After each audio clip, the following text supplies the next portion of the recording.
Hi and welcome to the SohoLIFF Spotlights. I'm Liz Farah-Hardy and I'm very excited because I am joined today by the wonderful Samuel Ampah and Adrian, who are part of the incredibly important, and remember this name because you need to know this if you're a filmmaker, triple exposure. So, right. Yeah. Tell the audience, tell us, what is it that you do? And what is triple exposure? Well, I think we'll let Sam answer because it was his idea. So yeah, he should Okay. So what triple exposure is triple exposure is essentially a joint venture between a legal firm, accounting firm, and insurance firm. So my company is Alex LLP. So we're film and TV accountants. Adrian is a solicitor. We've reviewed and cleared.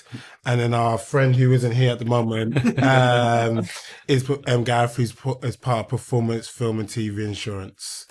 Amazing. So these are three things which, as filmmakers, quite often we go, oh, yeah. I don't need to know any of that. But so I'm not saying this out loud, but with short films, you can sometimes get away with cutting some some corners. So yeah, there are some corners you can take. Feature films, absolutely nowhere else there. It's harder. Yeah, yeah. I mean, so do you primarily work with feature films or do you work with shorts as well? It's a bit of a mix. Like we got a lot of So when triple exposure was made, it was traditionally made to just work with emerging talent. So we never ruled out shorts, and we have done some of the shorts in the past. But ultimately, with shorts, you got to make it make financial sense. Yeah. So sometimes, like you said, cutting corners sort of makes financial sense if you can. We don't advise it, but if you have to, you have to. So we tend to be working with a lot more features than we do shorts, but we're more than happy to speak to anyone who needs our advice, especially if it's just at this stage advisory work.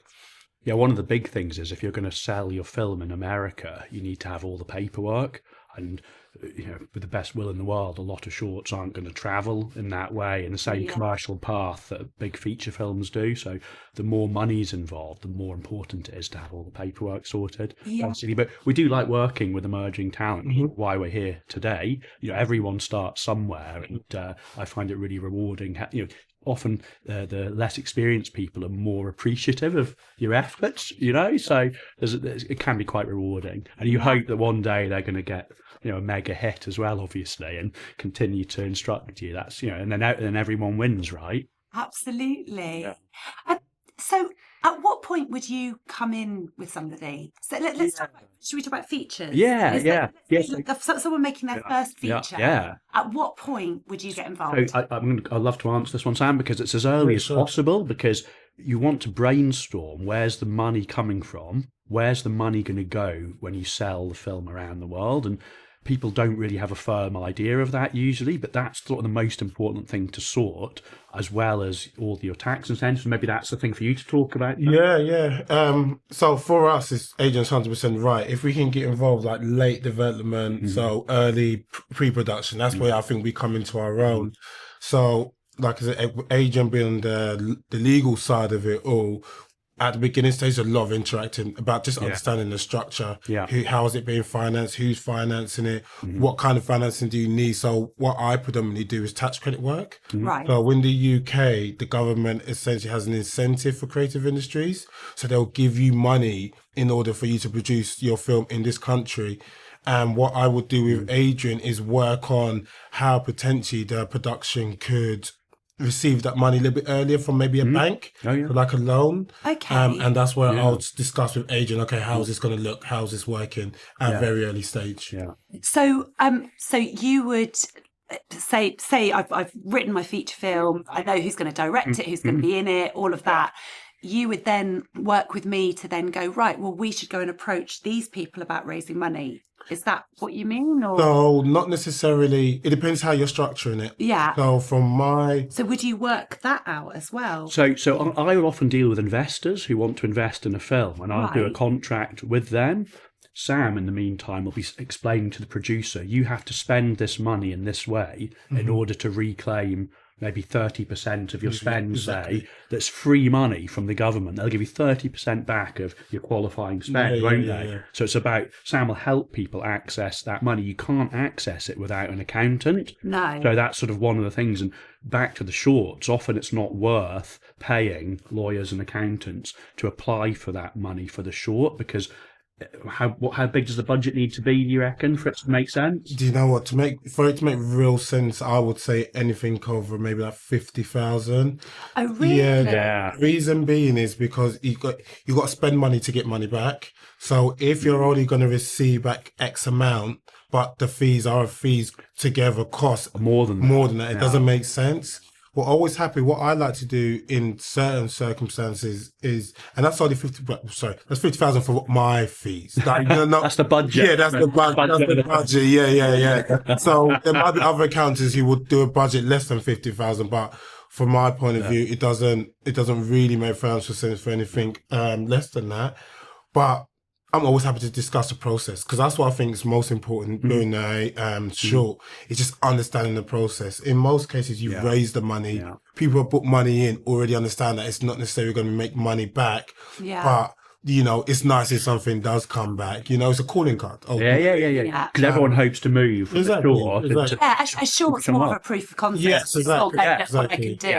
Yeah. So for me, it's all about getting them to understand the process. Okay, what do you need to do? Okay, I need to do my BFI certificate. Yeah. I need to do my accountant's report. Yeah. I need to work on my budget. Sorry, I'm going to get you back to people listening. So the BFI certificate, can you explain about that? Yeah, sure. So in order to qualify for the UK tax credit, you need to essentially be classified as a British film. And in order to do that, you need to do a BFI certificate. So the BFI certificate is split into four parts: Section A, B, C, and D. And this is essentially classifying how British you are in a way. You need 18 points to pass. You don't need to be the most British of the British family. You just need the 18 points in order to qualify. So Section A will look at where your character's from, where's your film set, who is it in English, stuff like that. Yeah. Section B will look at, are you showing British and heritage, diversity and culture. Yeah. Section C now looks at where you're doing stuff. So where are you physically shooting? Where are you physically doing your posts? Where are you doing your music? And Section D will then look at who are the people in it. So where are your cast from? Where are your producers from? Where are your HODs from? And ultimately, you're just trying to get enough points to pass. Once you pass, the government, the BFI and the DCMS will issue with a certificate. And this certificate now allows you to apply for the tax credit. And do you pay for that with the BFI? So initially the process was free. However, with this new, in the last, 2 years probably now, the government introduced a new independent film tax credit.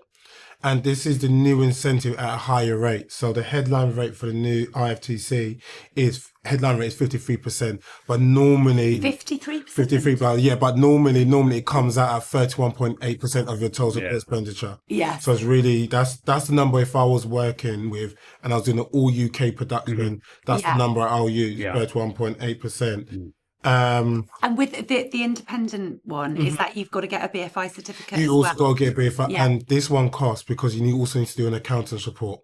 Right. And that's someone like me signing off that you've met the criteria, which is that you've got either a UK writer, UK director, or you're an official co-pro. Yeah. So that's the cost now. Right. And do you know what those costs are? They range. So I would hate to put something on there, then my boss Is there a general? So if someone listening... I think you're looking, I would say you'd hope you can get that certificate for under £1,000. Right. That's what I think at today. It depends. We said which day it depends. It depends, yeah. But I do think, holding it. Yeah. I'm going to go on through it. But you're looking at that. And then, of course, you have the accountant's fee. Then you've got the fee. Yeah. So it's all in different stages. So the accountant's report is what you need right at the beginning for me to essentially do my job. Yeah. I need that. Then you need your accountancy fees for when I actually put in your application to HMRC. And that's where the costs start, Yeah. So that's what it's got to make financial sense. If you're only receiving £2,000 back, but you're spending £4,000 in the whole process, it doesn't make sense. And Sam, you mentioned the fact that some people, that money from HMRC, it takes a while to get into your bank account. Sometimes people go to a bank and say, I've got this money coming from MRC. Can you lend it to me now, today? Yeah. And I'll have it. And I work with banks and do all that paperwork to get that Right. money quicker. So you don't get as much because you have all the legal fees and accountancy fees, but you end up getting the money much sooner. Which means you can make it Which means as you well. can make it, Yeah. and it helps your cash flow generally. Because also, can we talk about with money here? Yeah. Because there's money that you get that you need to spend before you make it, and Yeah. money that gets released once you start filming Yeah. as well. Are you able to talk about that a little bit? Yeah, so it's a bit of what like Adrian said. The tax credit is based on incurred spend. So you've had to have spent the money to get the money back. But in most cases, most productions cannot afford to go into a production without the tax credit element because it's such, especially now, such a significant proportion of the. It's almost a third potentially. Yeah, 100%. So what you would do is you'll borrow against that credit at the initial stage. So you'll use someone like myself to do the initial calculation and the opinion letter, and someone like Adrian to draw up the contract.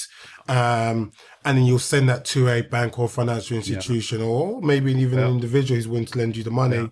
And then you get the money up front. And then once you spent the money, we'll submit that to HMRC saying, okay, we've spent X amount. Can we get X amount back? They will then send X amount back to a designated bank account.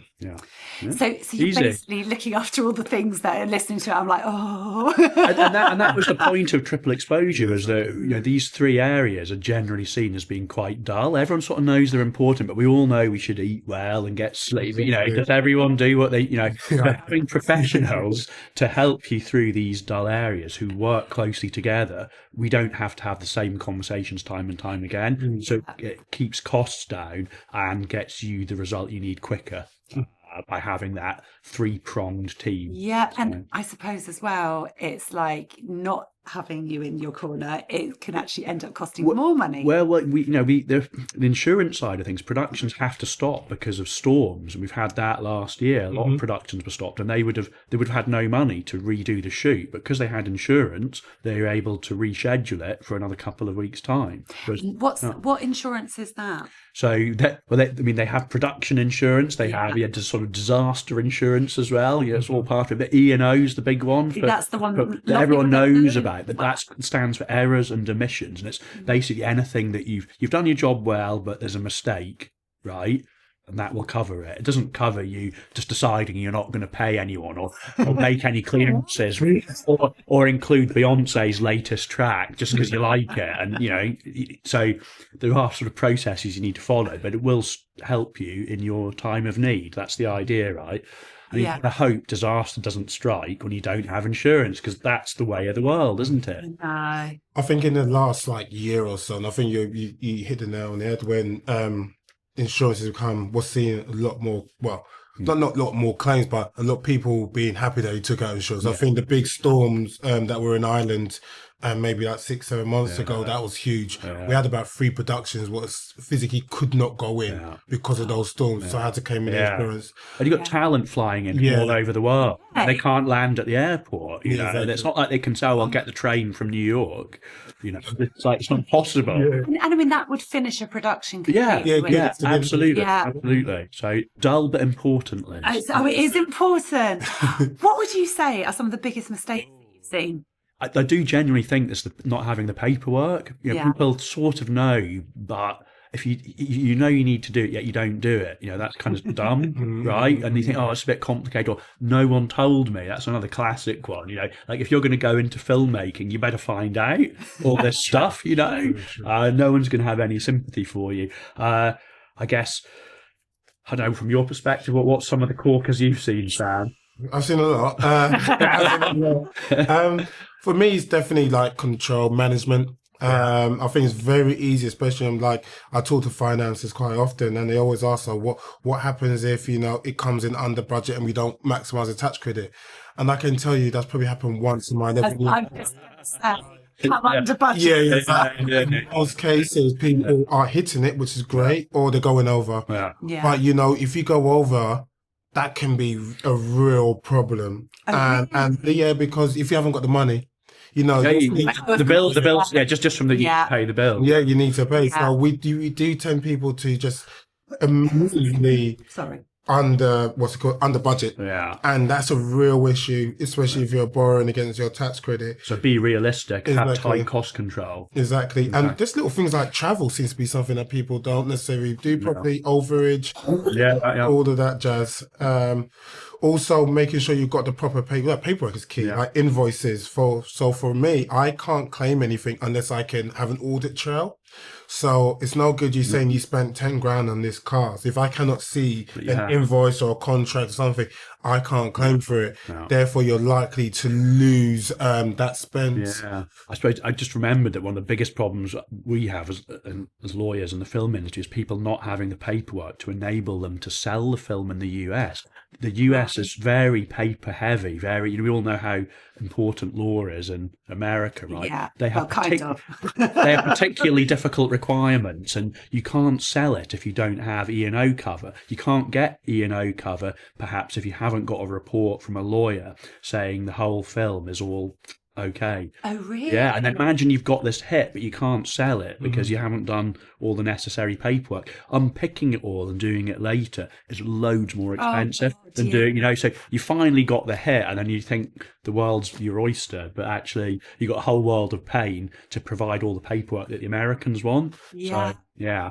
And of course, now this thing with Trump. Yeah, the tariffs. Yeah. Well, I mean, no one knows what to make of that. I mean, was it Wes Anderson saying? I think Trump's misunderstood how a film's imported. It's not. It's not like on a tape anymore that someone brings to the airport or whatever. It's not like So no one understands how it's going to work. It's a bit early. He's not said anything else. No, he hasn't. He's got a bit silent actually.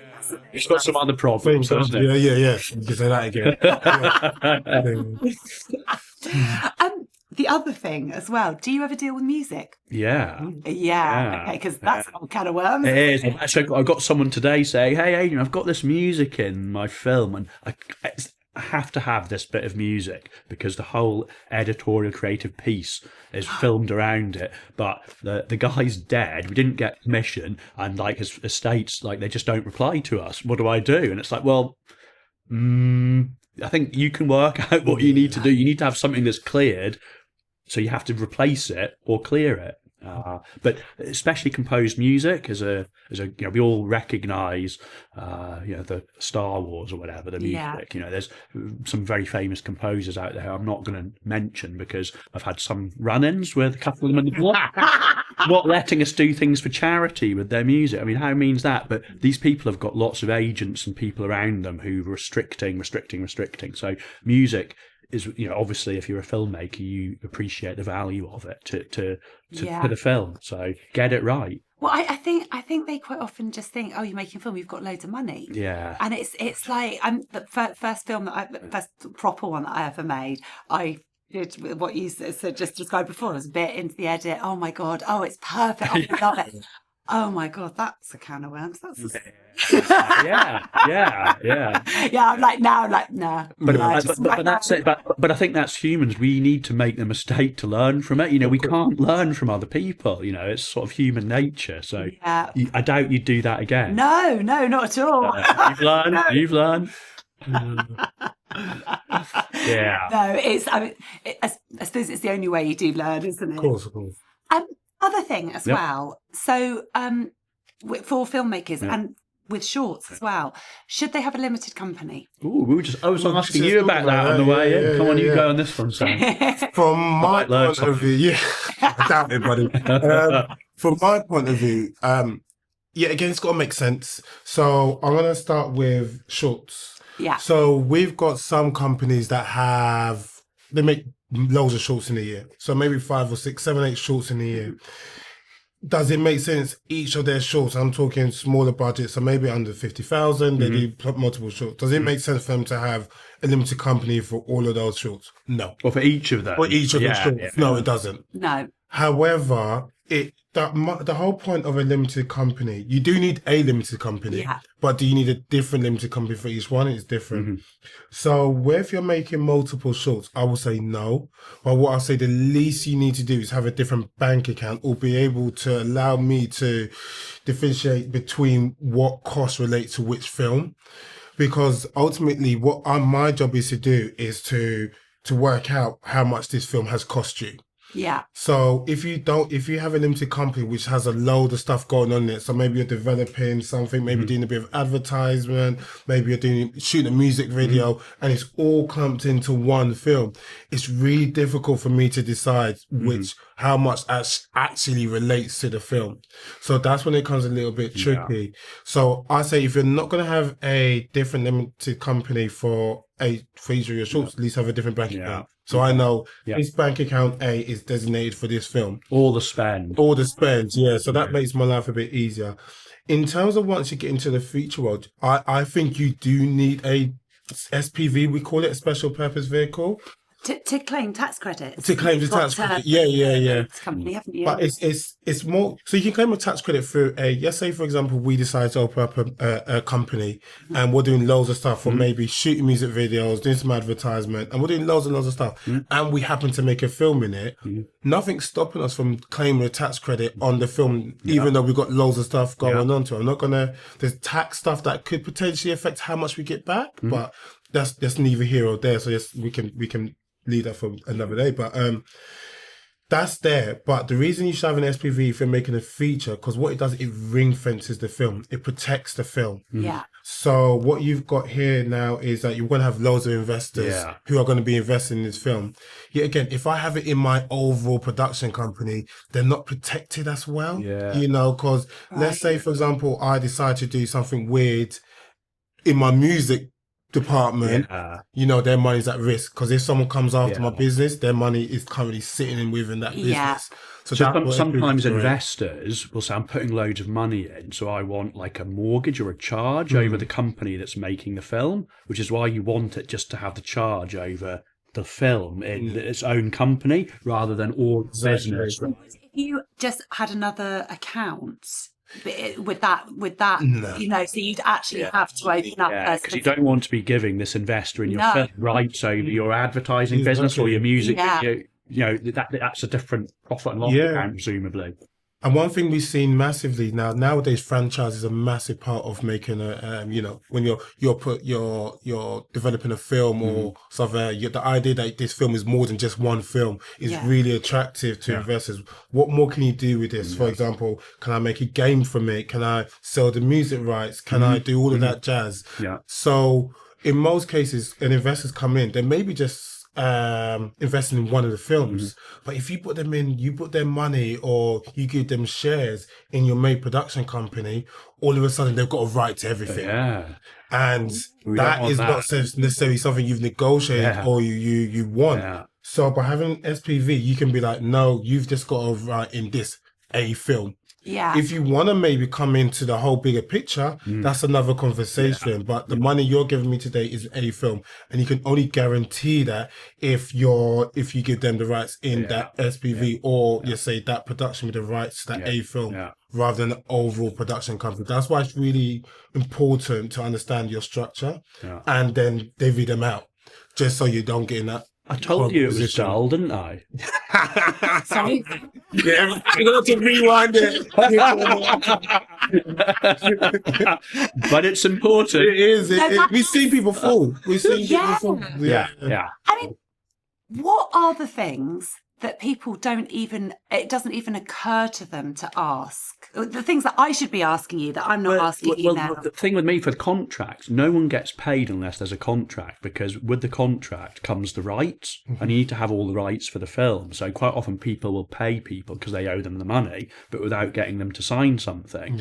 And then it's like, well, you haven't actually got what you need out of that person. And again, if it becomes a hit and you go back to your mate and go, hey, can you sign this bit of paper? They'll go, no, I can see it's made loads of money. You have to give me $5,000, otherwise I'm not signing it. And if everyone starts saying that, you're stuffed. So, you know, people, when there's money. Even with shorts. In theory. But I think one of the great examples I heard about is we've all got mates who work, say, for a post-production house, okay? You get your mate to do it for you for cheap. All the copyright and all the products of that person's work is owned by the post house. So when they do the work for you as a free favour, it's a legal grey area as to whether they can even give you the rights. And so you go from mates helping you to your mate giving you a headache, so for a small short, realistically that's not going to be an issue. But potentially that could be something that would put the Americans off if they were going to exploit it, because you haven't got all the people signing the right bits of paper. Yeah. I think big one's writers as well. Yeah. You know, you always get your friend to maybe look over it. I'll give you some notes. Yeah. That's a no-no, isn't it? All of a sudden it becomes a hit, you know. And they're a co-writer is the point then. Yeah. And yeah, so Oh my God, when you write something there, you get loads of people. Yeah. But you wouldn't do that without getting them to sign something if you were, you know, Steven Spielberg or whatever. No. You know, he knows how to make a film. Yeah, I think I've heard of him. Yeah, he's made a couple. Can't think of any of them though at the moment. Does he have a phone home though? Yeah. Doubt it. I won't do it to me. Yeah. Oh God. Oh, honestly, thank you so much, because all of this stuff, it's just, you know, we're all creative, Yeah. aren't we? You want to do what you want to do, and you do it well, and let the professionals behind the scenes help you realise your vision, right? Exactly. Yeah. Yeah. Oh, I like that. Right. So when you make your next film, this is where you go. Okay. These are the people to speak to. The dream team. The dream team. Honestly, though, thank you so much for coming down, because it's so important, such useful stuff. No problem. Thank you very much. Thank you. I really appreciate it. Cheers. Thank you. Thank you.